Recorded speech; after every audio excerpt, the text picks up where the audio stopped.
Eh bien, bonjour à toutes et à tous et bienvenue sur ce premier webinaire de notre cycle sur la paille de riz, donc qui est organisé par Envirobat BDM avec le soutien de nos partenaires, l'ADEME et la région Sud-Provence-Alpes-Côte d'Azur. Donc, je me présente, je suis Nicolas Guignard, je suis directeur adjoint d'Envirobat BDM. Pour ceux qui ne nous connaîtraient pas, Envirobat BDM est une association qui regroupe des professionnels du bâtiment et de l'aménagement durable en région Provence-Alpes-Côte d'Azur. Depuis 2014, nous pilotons un groupe qui s'appelle Fibraterra et qui vise à promouvoir les filières locales de matériaux biosourcés et géosourcés.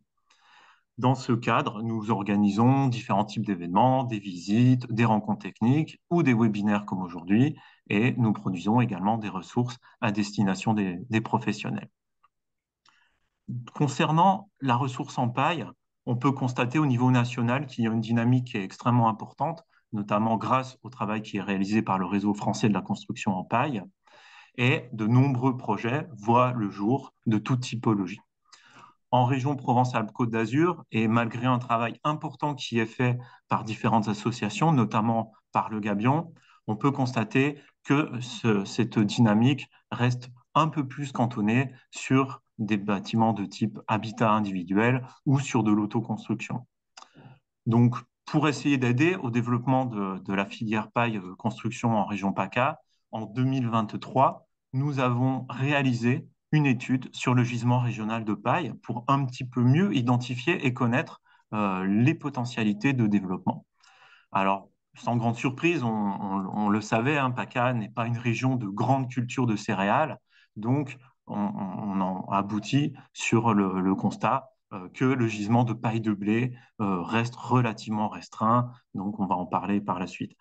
Mais par contre, on a pu donc constater et objectiver le fait que nous avons un gisement de paille de riz qui présente un réel potentiel. Et c'est pour ça que nous avons souhaité mettre en place ce cycle de webinaires pour mieux vous informer et vous transmettre euh, différentes informations sur la paille de riz. Donc, pour inaugurer ce cycle de webinaire, j'ai le plaisir d'accueillir aujourd'hui Pierre Delot, qui a été donc une des deux personnes qui a réalisé cette étude. Donc, Pierre Delot est gérant de la structure Le Champ des Artisans et également président de l'association Construire en Balle. Et il a réalisé cette étude en binôme avec Luc Floissac. Et nous accueillons également Laurence Trébert, donc de l'entreprise Balle Concept, qui viendra donc présenter le travail qui est réalisé par Balle Concept. Alors, Pierre, je te passe la parole Et je vais pour prendre la parole alors. la première intervention. Bonjour à tous. Je vais partager mon écran pour vous présenter tout ça. Ça sera le plus simple. Alors, c'est parti. Je le passe en plein écran. J'espère que tout le monde le verra. C'est parfait. Est-ce que c'est bon? Ok, c'est parfait. Donc, oui, je suis Pierre Delot. Je m'occupe de l'association Bâtir en Balle. Donc, je travaille sur l'isolation écologique et à faire la passerelle en fait, entre le monde agricole et le monde du bâtiment. Et puis, bah, c'est moi, comme le disait Nicolas, qui a conduit l'étude avec Luc Foissac sur la disponibilité, la ressource en paille en région PACA. Donc, je vais vous présenter les conclusions de tout ça de manière succincte et synthétique. Euh, Trois parties dans ce que je vais présenter. Bah, déjà la ressource, et puis après, on va zoomer donc, pour ce webinaire sur la paille de riz et puis sur son usage en isolation sous forme de bottes. Donc, globalement, à l'échelle nationale, on entend souvent des chiffres qui disent qu'avec environ 10% de la paille, on pourrait isoler tous les bâtiments neufs de France. Mais il peut y avoir, d'une région à l'autre, bah, des différences par rapport à ce chiffre qui reste une moyenne nationale. Donc, ce qu'on cherche à voir, c'est est-ce qu'en région PACA, on est réellement dans ces ordres de grandeur-là. Il y a en ce moment un travail qui est mené par le réseau français Construction Paille dans différentes régions, à commencer par la région Bretagne et Pays de la Loire, qui fait état. Donc ces deux régions produisent à peu près 1 million de tonnes de paille, un peu plus chaque année. Et avec 1% de cette paille, on pourrait isoler 10% des bâtiments. Donc, ce qui nous amène dans la moyenne nationale. Donc, dans ces régions-là, on n'a pas de problème de disponibilité de paille. Ces régions-là ont une surface agricole utile, donc une surface qu'on peut cultiver pas forcément en céréales, hein, mais ça peut être en fourrage, en maraîchage, en arbres fruitiers, en toute forme de denrées pour l'alimentation humaine ou animale. Une moyenne qui est de l'ordre de 5000 m² par habitant, ce qui est au-delà de la moyenne nationale qui se situe à peu près à 4000 m² par habitant. C'est ce dont on a besoin pour avoir l'autosuffisance au niveau national avec notre régime alimentaire actuel. Il y a certaines régions, comme la région Île-de-France, avec son niveau d'urbanisation, qui est bien en dessous de cette moyenne nationale, à peu près 10 fois moins de la moyenne nationale. Donc ça, c'est essentiellement lié non pas au manque de production, mais c'est lié à la densité urbaine. Si on descend dans des régions plus situées dans le sud, qu'on regarde la région Aquitaine, bah, la région Aquitaine, elle aussi, est au-delà des 4000 m² qui sont la moyenne nationale, avec cependant certains départements comme la Gironde qui nous montrent qu'on a moins de surface agricole utile par habitant. Si on regarde plus proche de la région PACA, donc la région Occitanie, elle est légèrement au-delà de la moyenne nationale, mais avec une grande disparité entre départements. La région Auvergne-Rhône-Alpes est légèrement en dessous de la moyenne nationale. Et puis, ben, on voit apparaître la région, le département du Rhône, donc avec toute l'aire urbaine de Lyon, qui diminue la surface disponible par habitant. Et puis, les départements des Alpes, pour lesquels ben, simplement le relief ne permet pas toujours de cultiver autant qu'ailleurs. Et enfin, si on zoome sur la région PACA, on observe non seulement un écart entre départements, mais aussi une surface agricole utile qui est uniquement d'environ 700 m² par habitant. Donc c'est 4 fois moins, grosso modo, 5 fois moins que la moyenne nationale. Donc on va zoomer sur cette région-là, donc c'est celle qui nous intéresse, et on voit apparaître des grosses différences entre départements, c'est-à-dire que des départements très ruraux, même s'ils sont légèrement montagneux, voire très montagneux, comme les Hautes-Alpes, Hautes-Alpes et Alpes d'Haute-Provence, la surface agricole par habitant est supérieure à la moyenne nationale, alors que les Alpes-Maritimes disposent par habitant de 100 fois moins de surface agricole utile. Donc, ce n'est pas, par exemple, dans un département comme les Alpes-Maritimes ou comme le Var qu'on va retrouver une ressource en paille, donc en coproduit agricole, qui permettra de faire de l'isolation. Par contre, il y a d'autres départements comme le Vaucluse ou les Bouches-du-Rhône qui sont un peu mieux pourvus. Et donc, on va voir maintenant justement quels sont les mouvements qui peuvent être imaginés au sein des départements de paille et quels sont les quantitatifs qu'on peut avoir en termes de production de paille. Ces mouvements, ils ont déjà été analysés dans une région comme l'Aquitaine. Et ce qu'on observe, c'est que dans des départements qui peuvent être assez ruraux, mais pour lesquels il y a beaucoup d'élevage, il n'y a pas forcément suffisamment de production de paille. Et donc, il faut se demander d'où peut provenir cette paille. Et c'est le travail qu'on a essayé d'initier en région PACA. Donc, en région PACA, si on parle de surface, on est à peu près à 60 000 hectares de culture, de céréales, ce qui nous amène à une production d'environ 110 000 tonnes de paille, alors que les besoins en litière, qui ont été eux-mêmes estimés par nos soins, sont un peu supérieurs, sont à environ 130 000 tonnes. On a estimé aussi les besoins en termes d'isolation. Donc, c'est pour évaluer simplement le niveau d'autosuffisance par rapport à la production de paille.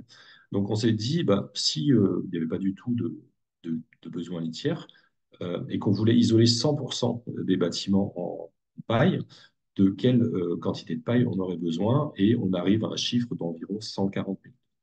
Donc, qui est là aussi au-delà de la production de paille régionale.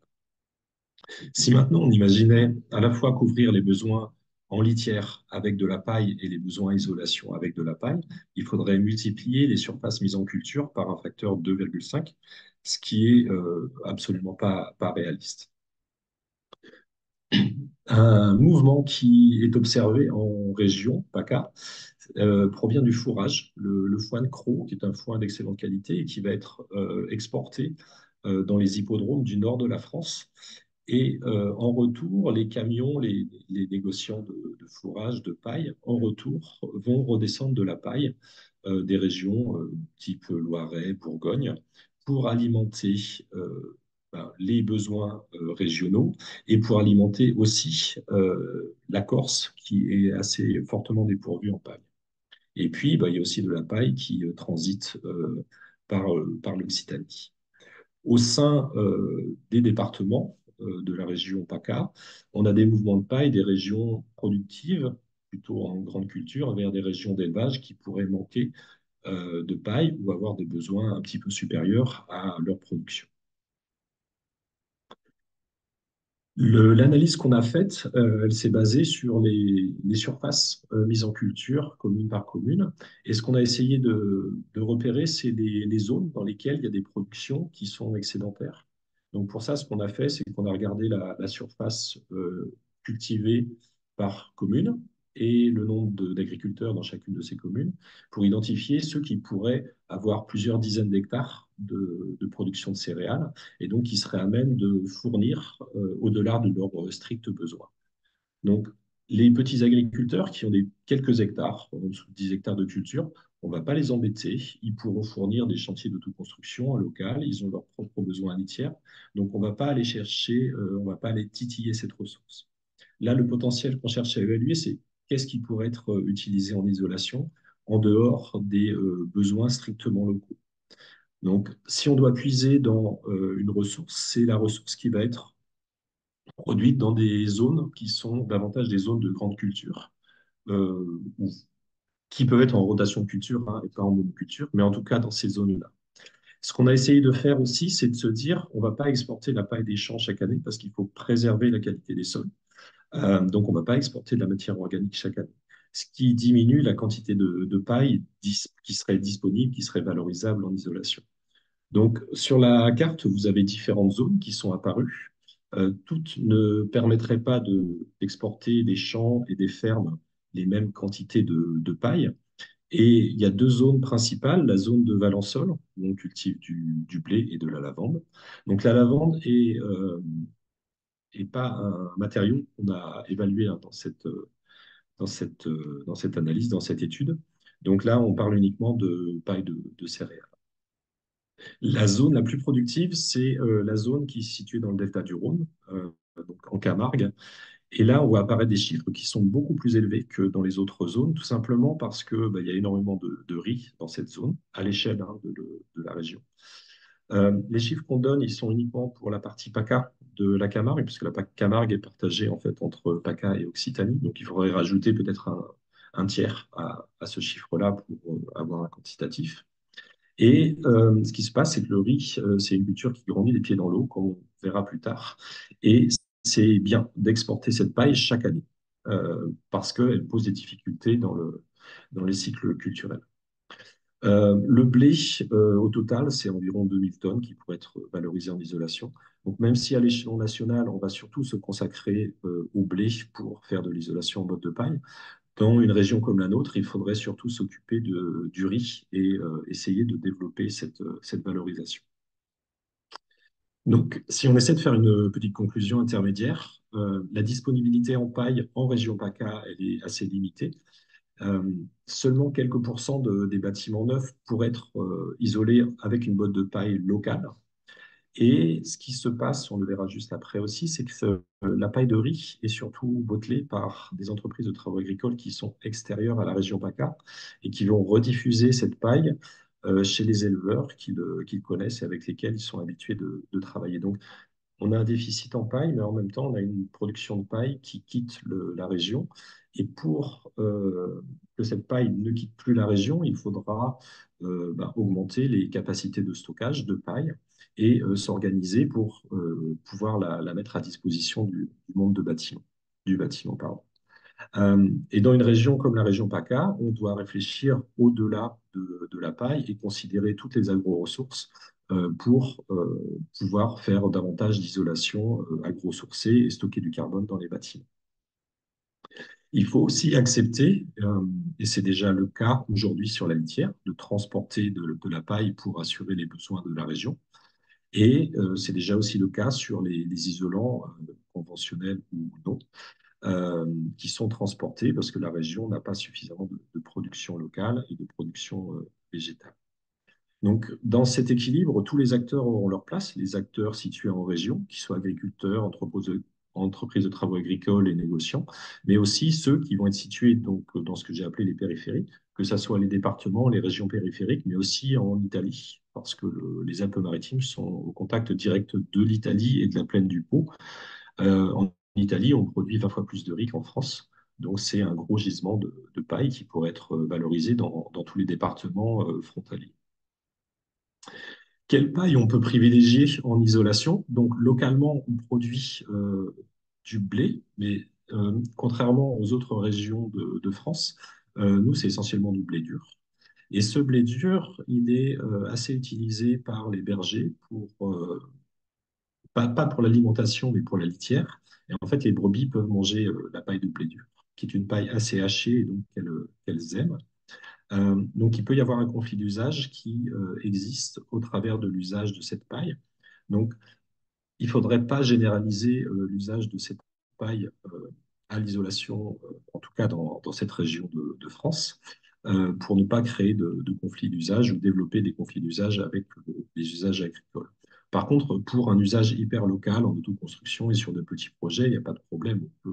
On peut toujours s'arranger avec le monde agricole et prévoir des mises en culture un peu plus importantes d'une année sur l'autre. Il va falloir utiliser donc du blé des départements et régions périphériques et transporter au travers des négociants en paille. Donc c'est déjà le cas. Et développer donc l'usage de la paille de riz. Donc vous avez un visuel juste à côté, qui est une paille qui, on va le voir au niveau calendaire, est récoltée en décalé par rapport à la paille de blé. Donc aujourd'hui, c'est une paille qui est en dehors des règles professionnelles, mais c'est une paille qui est hyper intéressante de par sa disponibilité à grande échelle, à l'échelon régional, et puis ses qualités. Donc, on va zoomer maintenant sur cette paille. Euh, donc, cette paille, donc la riziculture, elle est développée dans le delta du Rhône. Et le delta du Rhône, donc le Rhône se partage en deux bras. La Camargue, on va dire, elle est située à l'intérieur de ces deux bras. On développe la riziculture à l'intérieur, mais aussi de chaque partie à l'est et à l'ouest des deux bras du Rhône. Le Rhône a été endigué pour éviter les inondations. Donc tout ça, ça a été fait dans les siècles précédents. Et on travaille sur des sols qui sont salés. Donc ces sols salés permettent l'agriculture uniquement si on arrive à faire baisser le niveau de sel et enfouir le plus profondément possible ce sel dans les sols. Ça, c'est fait au travers de déversements d'eau qui est prélevée dans le Rhône et restituée après à la mer. Euh, et c'est fait au travers de la riziculture. Donc la riziculture, elle permet l'existence d'autres types de cultures, que ça soit du blé ou du fourrage pour les animaux, mais aussi toute forme de maraîchage, de plantation de tomates, de melons, ce genre d'activité. Et sans le riz, en fait, on n'aurait pas la possibilité de développer l'agriculture à cette échelle. En termes de surface, on est environ à 10 000 hectares actuellement sur les surfaces mises en culture. Alors 10 000 hectares, c'est PACA et Occitanie confondus. On travaille sur quelque chose d'exotique pour la France, puisque en fait, le riz grandit les pieds dans l'eau, et c'est pour ça qu'on est dans le delta du Rhône et qu'on peut cultiver du riz. Et ça nécessite des engins agricoles qui sont assez spécifiques et pas habituels. Donc, vous avez l'exemple de la moisson avec une moissonneuse qui est équipée de chenilles parce que la moisson se fait à l'automne et qu'il y a des risques d'intempéries et qu'il faut quand même pouvoir récolter malgré les risques d'intempéries et malgré un sol qui pourrait être légèrement humide. La paille de riz, elle grandit les pieds dans l'eau, donc la nature, pour se protéger, la gorgée de silice. Et ce qui fait que si on la laisse au champ, on la broie, on la laisse au champ, elle aura beaucoup de mal à composter. Et à partir du moment où elle va composter difficilement, elle va émettre du CO2 et du méthane. Et aujourd'hui, il est interdit de brûler la paille de riz. Donc, tout nous amène à dire une valorisation pour le bâtiment, c'est quelque chose de vraiment pertinent et bénéfique au niveau climat, tout simplement parce que on cherche des matériaux qui sont résistants à l'eau et qui sont résistants au feu, et la silice apporte ce niveau de résistance. C'est une paille qui est très souple et légèrement fibreuse, donc c'est une paille qui est intéressante pour le bâtiment, et c'est notamment pour ça que on peut imaginer, et il a déjà été imaginé, un usage en panneaux de paille de riz.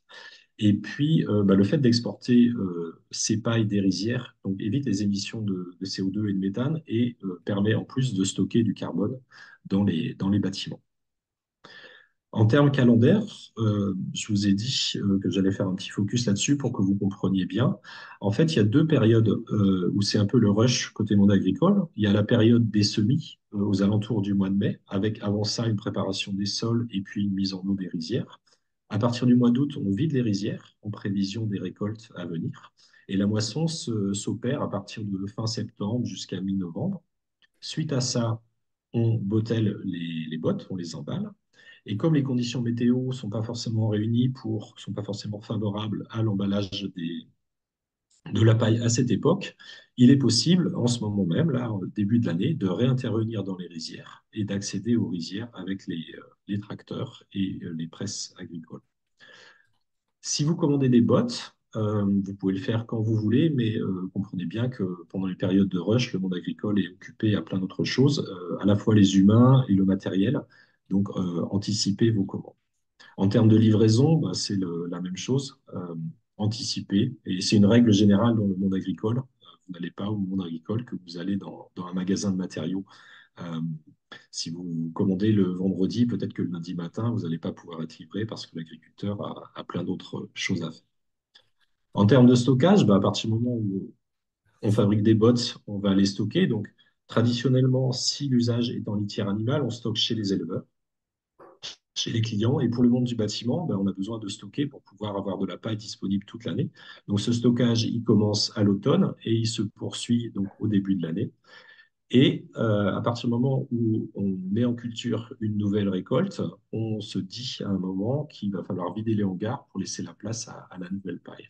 Donc si vous commandez à la dernière minute de la paille, juste avant, voilà, en été, peut-être que vous allez être sur les reliquats de stock. Et donc, c'est pour ça que je vous dis d'anticiper pour être sûr d'avoir de la paille quand vous ferez votre chantier.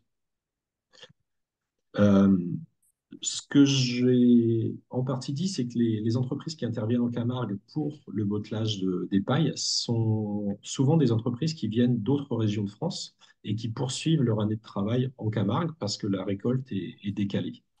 Euh, la production de bottes de paille est essentiellement faite aujourd'hui en bottes haute densité, mais il existe aussi un acteur qui fabrique des bottes moyenne densité qui vont être groupées par paquet de 14 et il propose aujourd'hui deux longueurs, une longueur de botte de 1 mètre et une longueur de 1,20 m, mais il sait aussi faire, s'il y a une commande, faire des bottes sur mesure à partir de 80 cm, je crois.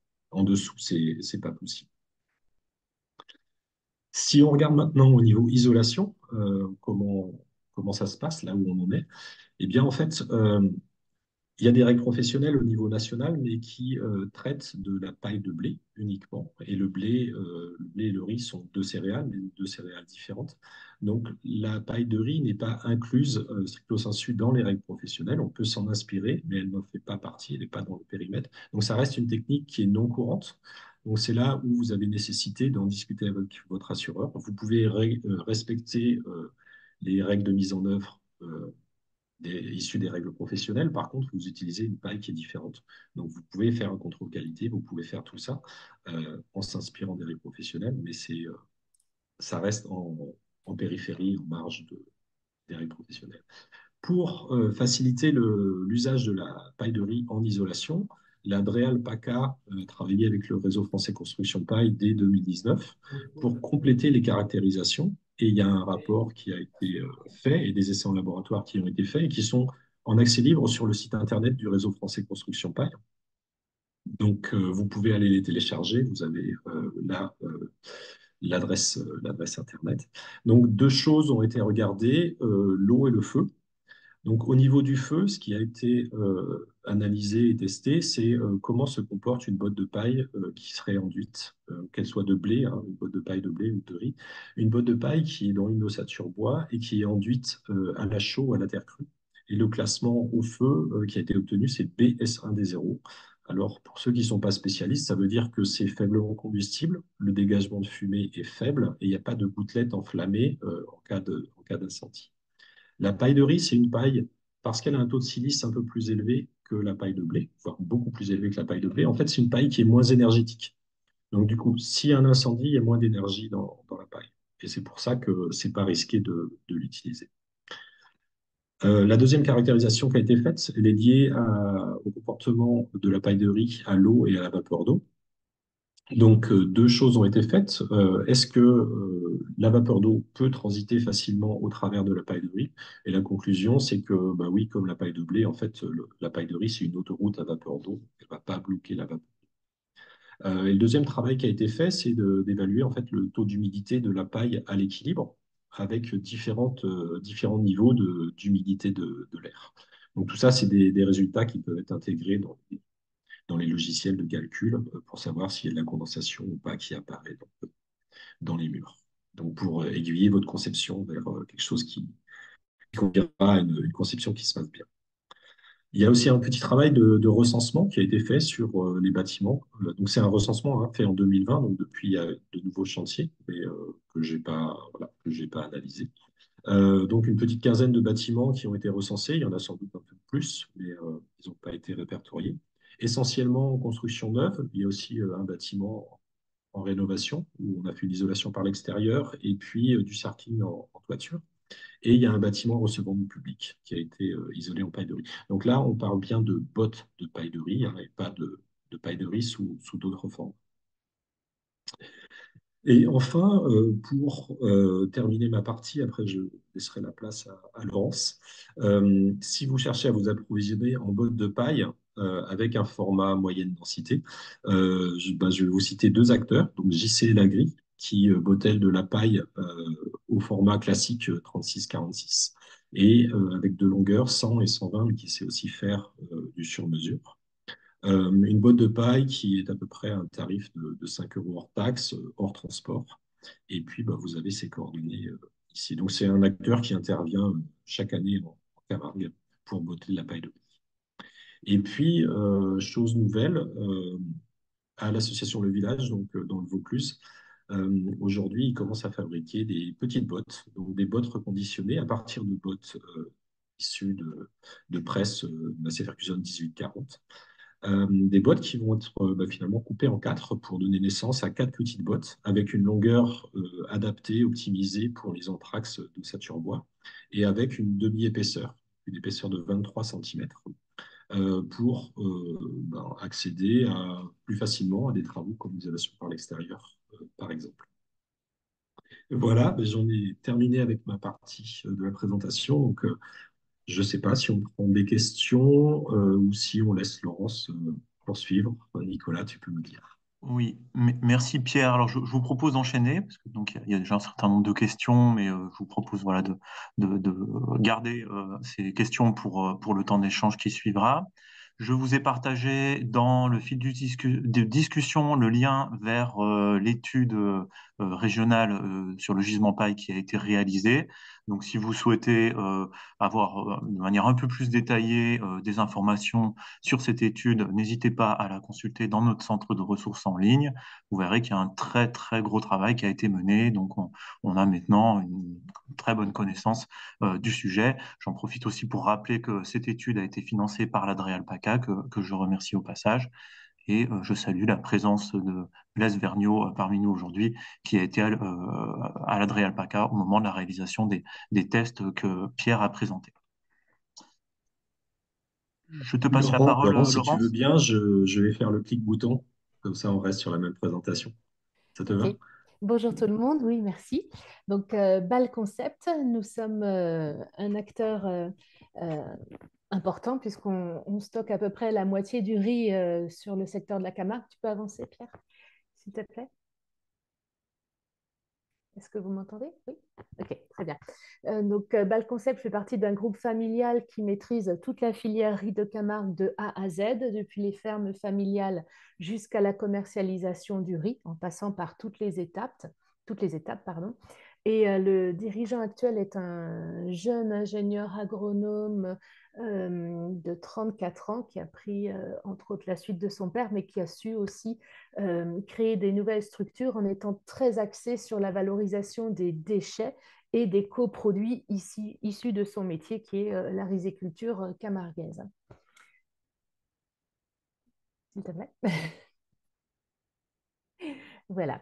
Donc, cette filière qui est 100% maîtrisée, elle passe par des fermes familiales, par une rizerie que vous voyez en vue aérienne derrière moi, qui est basée donc au cœur de la Camargue, et par Bâle Concept, qui est la société qui nous intéresse aujourd'hui, qui valorise depuis 2015 la balle de riz de Camargue. Donc, je vais un petit peu vous expliquer ce qu'est la balle de riz, parce que souvent, il y a confusion entre la balle et la paille.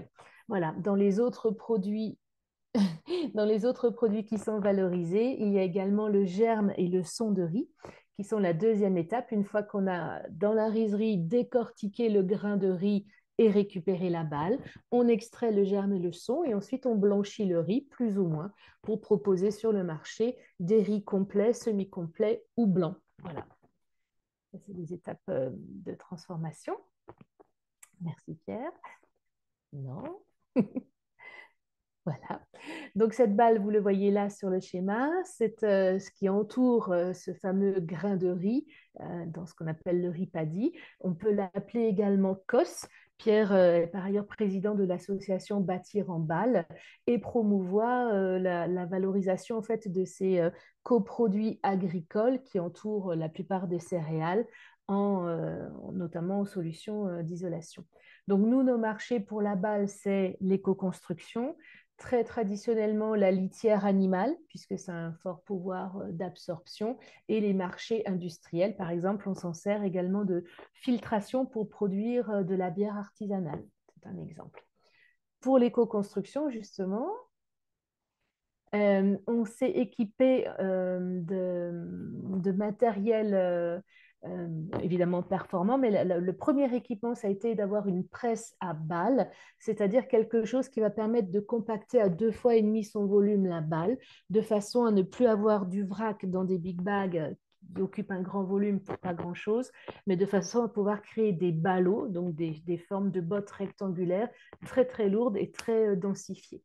Le deuxième équipement qui a été fait spécifiquement pour valoriser cette balle de riz sur le marché de l'éco-construction, c'est une unité de dépoussiérage et de nettoyage de la balle de riz. C'est-à-dire nettoyer la balle de riz, ça veut dire enlever les grains de riz résiduels qui pouvaient encore s'y trouver, et dépoussiérer, voilà, évidemment, c'est d'enlever la poussière, puisque ces deux éléments n'apportent rien sur le plan de l'isolation et peuvent même apporter des désagréments dans le bâtiment.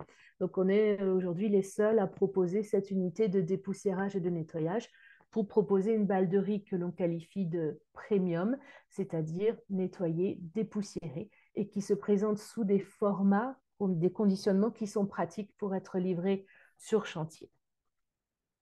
Voilà. Donc, les applications classiques de cette balle de riz, c'est le remplissage par déversement dans des planchers, des plafonds, principalement dans des ossature bois, puisque c'est ce qui se prête le mieux à ce granulat vrac, en faisant attention, puisqu'on a quand même une masse volumique qui est entre 150 et 160 kg au mètre cube. Donc, ça peut vite peser sur une surface. Donc, il faut bien s'assurer qu'on ait une structure qui permette de supporter ce poids, évidemment. Et du coup, on retrouve, grâce à cette densité, de très bons pouvoirs sur le confort d'été, évidemment sur le plan également acoustique. Voilà, c'est une solution qui est vraiment intéressante. On arrive enfin sur le sujet qui nous intéresse ce matin, qui est donc la paille de riz. Pierre en a déjà beaucoup parlé. On travaille le sujet au niveau de Bâle Concept depuis 2017. C'est une filière qui nous intéresse éminemment pour les raisons déjà citées, mais que je vais rappeler. C'est que premièrement, brûler une ressource qui est très largement disponible, alors qu'on va utiliser des ressources non disponibles pour produire des matériaux isolants notamment, c'est aujourd'hui une aberration. Donc, c'est quand même intéressant de pouvoir valoriser cette ressource végétale qui, par nature, stocke du carbone. Par ailleurs, un décret publié en 2020 interdit l'écobuage, donc le fait de brûler sur champ cette paille de riz. Donc, il va bien falloir qu'on en fasse quelque chose et ce sera aussi un moyen d'apporter une ressource plutôt qu'une contrainte aux riziculteurs. Et donc, on a différents usages de cette paille de riz qui sont en cours, en sachant qu'on peut parler à la fois d'une paille de riz brute, c'est-à-dire telle qu'elle est extraite du champ, utilisée donc en botte, en vrac, mélangée à des enduits de chaux, de plâtre, de terre, mais également, marche arrière, une paille de riz, merci, une paille de riz défibrée ou au moins, on va dire, broyée, qui permet, avec des éléments plus homogènes, d'avoir des usages différents, à la fois sous forme d'isolant, on verra après, mais on fabrique également de la pâte à papier, donc de la pâte à papier pour faire, bon, c'est pas très écologique de dire ça, mais pour faire des feuilles de papier à cigarette en papier de paille de riz, et également une utilisation dans des feutres géotextiles, entre autres. Donc, un des usages sur lesquels je pense que vous êtes nombreux à avoir entendu parler, ça a été le concept qui a fourni cette paille de riz défibrée, broyée aux fabricants de panneaux isolants qui était FBT Isolation, qui était basé dans l'Ain et qui est une entreprise qui a su développer, caractériser et mettre sur le marché ce panneau, mais qui malheureusement a périclité en 2022. Donc, sujet que je connais bien puisque c'est moi qui étais dans cette aventure. Le deuxième usage de cette paille de riz, cette fois-ci brute, c'est évidemment l'utilisation en bottes de paille. Et là aussi, depuis 2017, on travaille main dans la main avec JCL Agri qui vient exporter en fait directement sur les champs après la récolte du riz cette paille pour un usage matériaux d'isolation. Donc là, effectivement, on est très en lien avec le réseau français de la construction paille et on attend beaucoup d'éléments de caractérisation qui sont encore en cours pour pouvoir intégrer dans les règles pro cette botte de paille de riz de Camargue, voilà, pour en développer l'usage. Voilà, j'espère que j'ai été claire et pas trop confuse. Et peut-être que c'est le moment de passer aux questions diverses et variées. Merci beaucoup, Laurence, pour cette présentation. Effectivement, c'était important de rappeler la différence entre ces deux coproduits du riz, donc sont la balle et la paille, puisqu'il arrive encore assez fréquemment que nous ayons des confusions à ce niveau-là. Donc, ça nous semblait important de le préciser aujourd'hui. Donc, nous allons passer aux questions. Merci à tous de votre attention.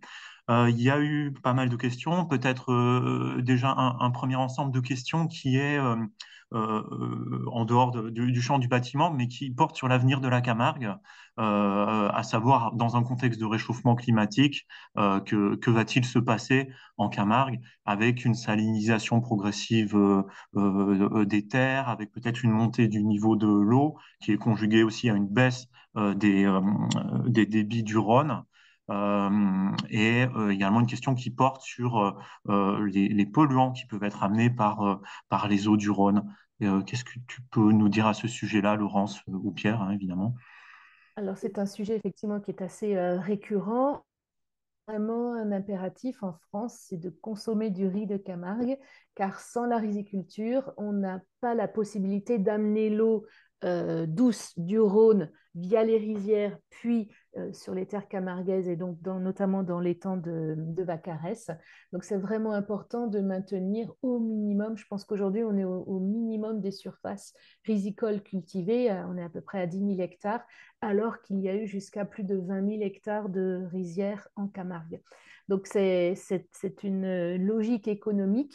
Il faut, sur le plan environnemental et agricole, maintenir la riziculture en Camargue avec des rotations de cultures pour maintenir réduire, en fait, lutter même contre la salinisation de l'eau. L'autre sujet, la pollution du Rhône. Les pompes qui ont été installées suite à la Deuxième Guerre mondiale dans le cadre du plan Marshall vont capter l'eau du Rhône à mi-hauteur et on est en train de voir pour les relever un petit peu en sachant que les pollutions qui datent de toutes les années précédentes sont des éléments qui sont au fond dans la vase du Rhône. Donc plus on va chercher l'eau plus haut, moins on va absorber les polluants. Mais c'est vrai que c'est une réalité. Voilà, donc manger du riz français, donc forcément du riz de Camargue, puisque c'est le territoire où se cultive le riz, et contribuer à préserver ce delta du Rhône qui est un espace protégé, hein, c'est un parc naturel régional également, et avec une biodiversité qui est extraordinaire. Oui, et avoir en tête aussi que vous êtes soumis à des cahiers des charges qui sont extrêmement contraignants et qui sont bien plus exigeants que ce qu'il peut y avoir peut-être pour des cultures, notamment en Asie. C'est ça. Alors, on est la première céréale à avoir eu un IGP, une indication géographique protégée, qui a des critères sur la culture, sur les intrants qui sont autorisés ou pas. Enfin, tout est extrêmement contrôlé. Et le contrôle de la qualité de l'eau, elle est au quotidien et elle est hyper exigeante. Donc, on ne peut pas faire n'importe quoi. Et quand vous achetez du riz de Camargue IGP et encore mieux du riz de Camargue IGP et bio, vous êtes sûr d'avoir un produit vraiment parfait. On avait dans le cadre, bon, à l'époque de FBT, demandé si on retrouvait des polluants dans la paille de riz, et sur 200 types de polluants, il y avait zéro trace. Donc c'est vraiment quelque chose qui est très regardé. C'est très suivi. Merci Laurence. Question, cette fois-ci plus en lien avec le bâtiment, sur la dimension des bottes. Donc Pierre, tu y as un petit peu répondu, mais est-ce que tu peux nous repréciser? Est-ce qu'il y a une différence ou pas avec les bottes de paille de blé? Non, parce que c'est exactement les mêmes presses qui sont utilisées. Donc, classiquement, on retrouve un peu partout en France la Massey Ferguson, donc qui donne des bottes de section 36-46. Il y a aussi de la Belger qui fait de 37-49, de la John Deere. Donc, tous les formats de bottes moyenne densité sont directement en phase avec ce que les machines savent produire. Donc, après qu'on bottelle du blé, de l'orge, du riz, ça donne les mêmes types de bottes. Et globalement, elles sont toutes aussi impactées par soit des groupeurs Herculessin, soit des groupeurs Bel Air. Donc, il y a une forme de standardisation qui existe aujourd'hui sur tout ça. Donc, la seule différence, ça va être les longueurs. Chaque fabricant va faire des longueurs un peu différentes. Le standard, c'est 1,20 m pour les entreprises de travaux agricoles. Là, on voit que sur le riz, on peut faire du 1 m.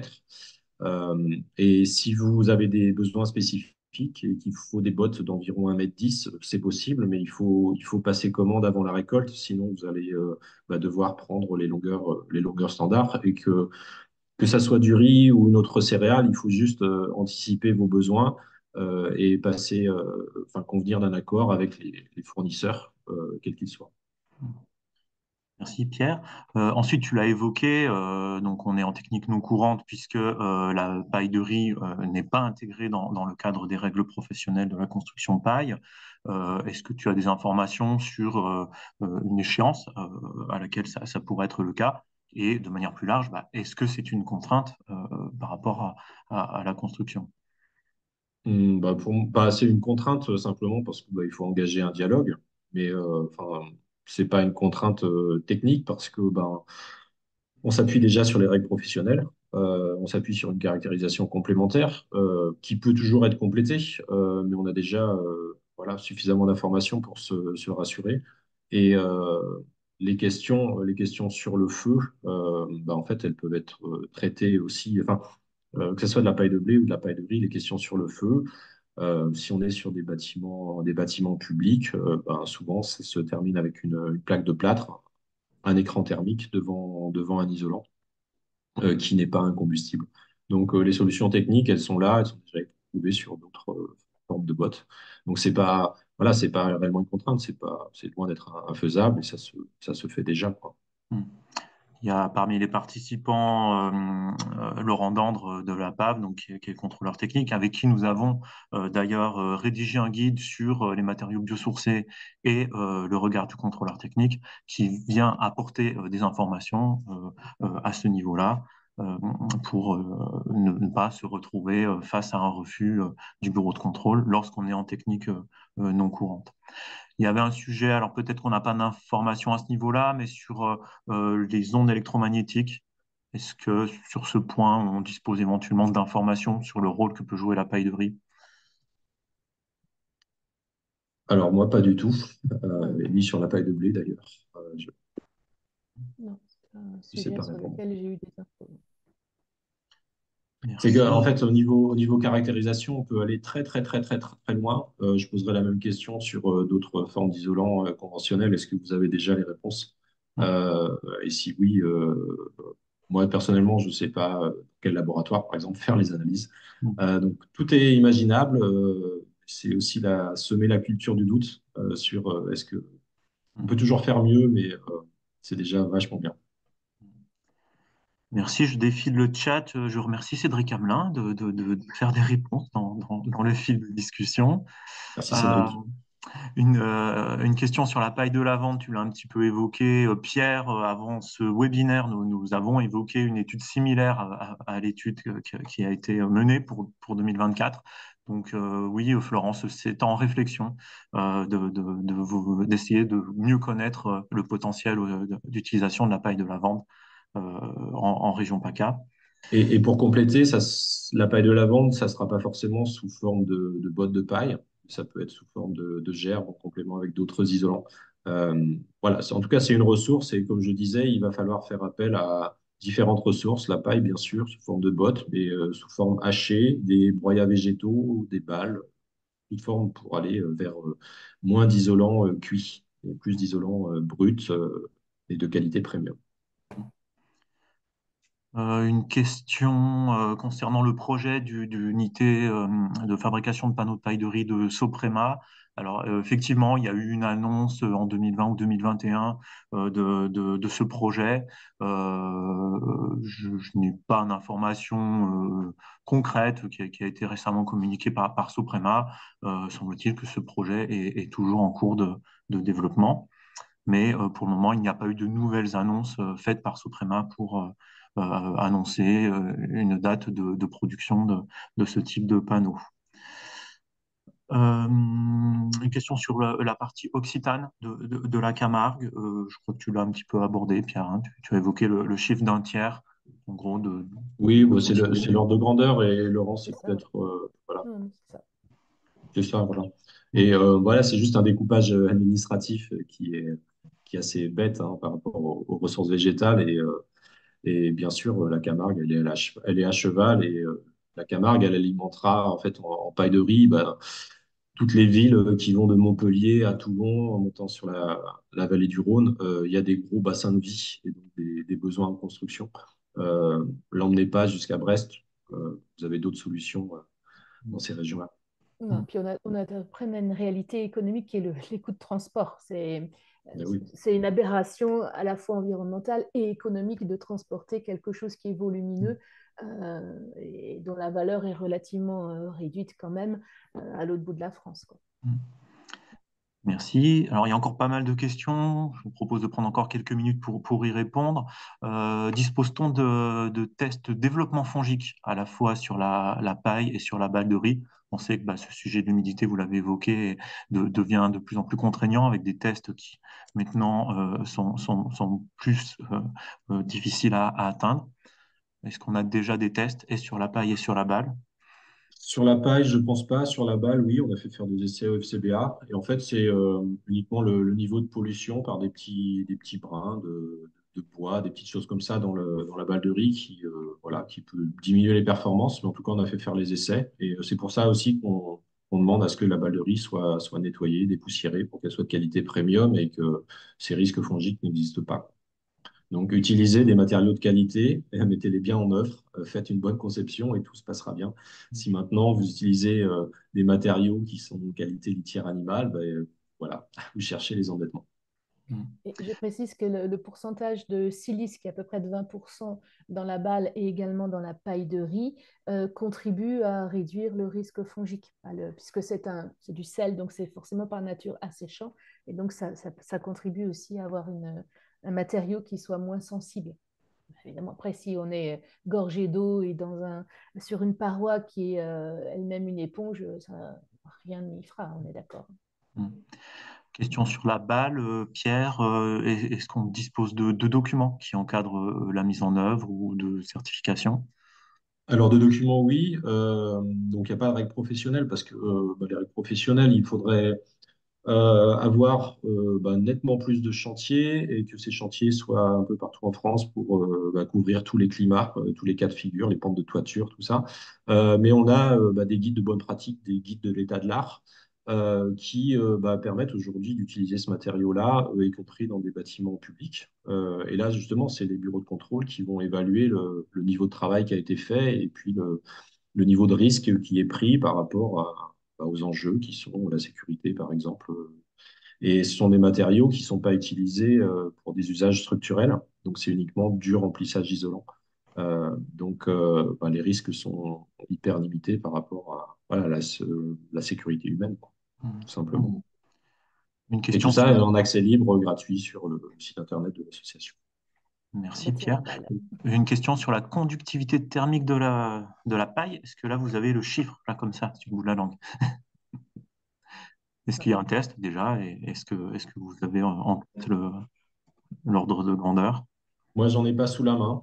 Et de toute façon, sur ce type de matériaux, ah, surtout une question de masse volumique. Donc, tant qu'on reste sur des masses volumiques comparables, en fait, grosso modo, c'est comme la paille de blé, quoi. Mais j'ai pas de PVDC là sous la main. Oui, il Mhm. ne faut pas s'attendre à un miracle. Ce ne sera pas plus isolant qu'une paille de blé, sous prétexte qu'on est Oui. en paille de riz. Pour le coup, on est dans les mêmes niveaux de lambda. Oui, tout à fait. 0,052 par défaut, je vois, monsieur Dandresse. Je pense que c'est raisonnable de dire ça. Voilà, il faut Merci. regarder comment c'est marqué dans l'annexe de la réglementation thermique. Est-ce que c'est marqué paille de blé ou paille de céréales? Mhm. Si c'est paille de céréales, vous prenez la valeur par défaut de 0,052. Pardon. Mhm.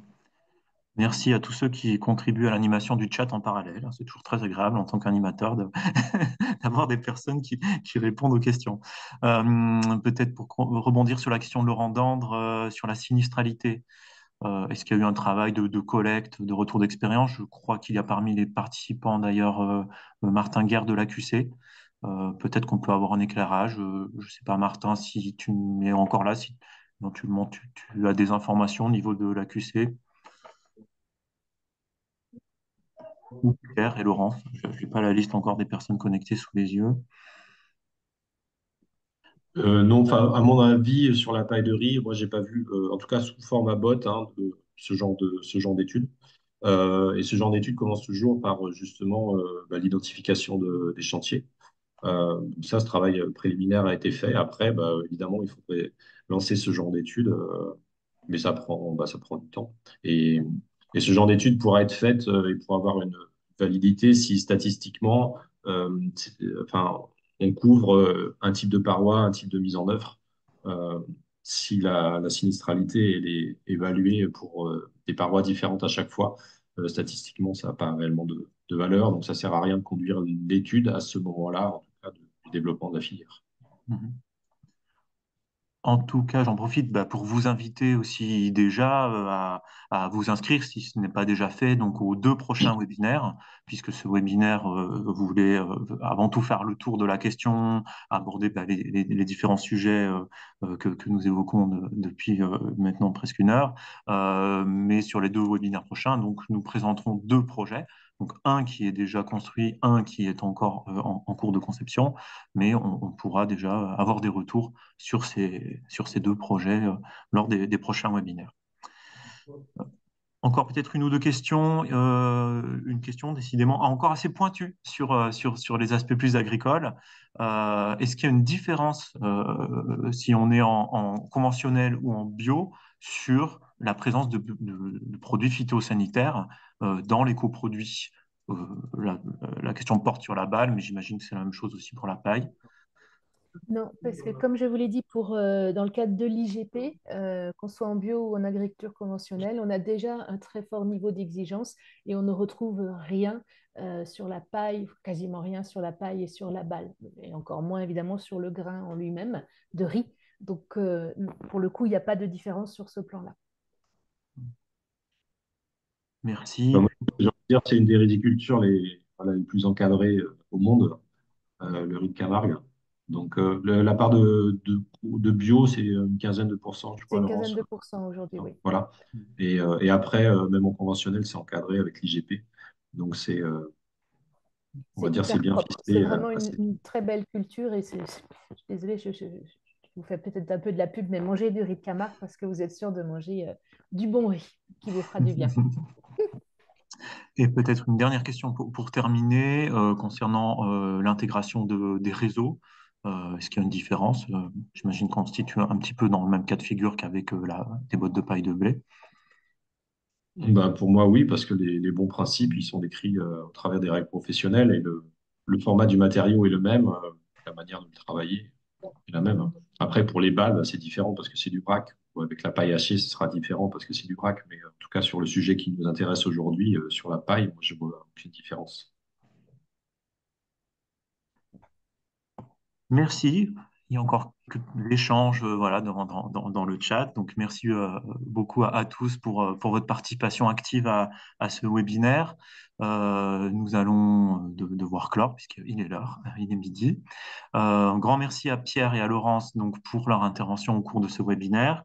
Je vous repartage dans le fil de discussion le lien d'inscription pour les webinaires suivants, pour ceux qui n'étaient pas encore inscrits et qui souhaiteraient participer. Nous restons évidemment à votre disposition pour toute question, donc que ce soit Pierre, Laurence ou moi-même. Si certains d'entre vous sont intéressés pour approfondir ces questions, le groupe Fibraterra est à votre disposition pour aborder de manière plus large le sujet des matériaux bio et géosourcés. Et il me reste donc à vous souhaiter une bonne journée et j'espère avoir le plaisir de vous retrouver sur les webinaires suivants. Merci à tous et à très Merci à bientôt. tous. Au revoir. Au revoir.